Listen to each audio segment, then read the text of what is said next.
Today we'll be looking at variations. We are going to start with direct variation.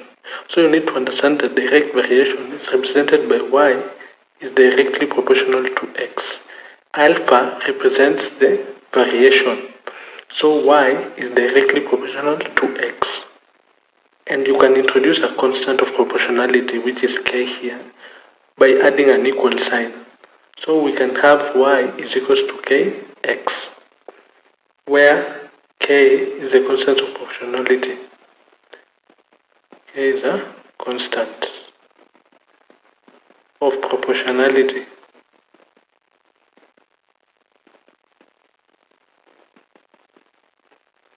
That is what you need to understand.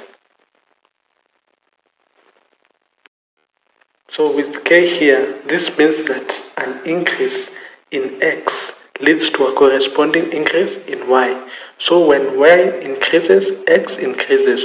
When x decreases, y decreases, and vice versa. So when y increases, your x also increases. And when y decreases, your x also decreases. So you can be given that t is directly proportional to the square root of c, and you're told to find the constant of proportionality. So what you'll do is introduce an equal sign, and then you add a k in front of it so that you write the final answer. So we'll have t is equals to k root c. You can also be given that y is directly proportional to x squared. What will you do here in this situation? You're going to find that y is equals to kx squared. So it's just that simple. You just introduce an equal sign and a constant of proportionality, which is k. You can also be told that m varies directly as r cubed.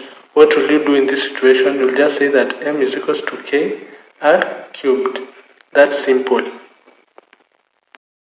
So you can be given an example. You are told that if f varies directly as g and f is equals to 3 when g is equals to 12, find the equation relating f and g. In this case,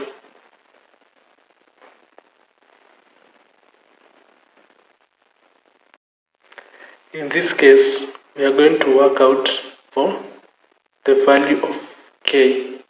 So what we are going to do, the first thing we are going to do is write our f is directly proportional to g. And we need to understand that f is 3 and g is 12. When f is 3, g is 12. When g is 12, f is 3. So we can introduce our constant. F is equals to kg. And then you come and replace your value of f and your value of g.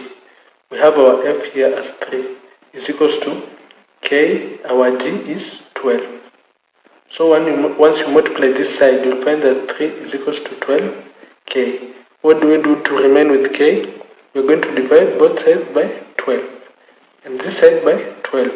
So we remain with k is equals to 3 over 12, which is equals to 1 over 4.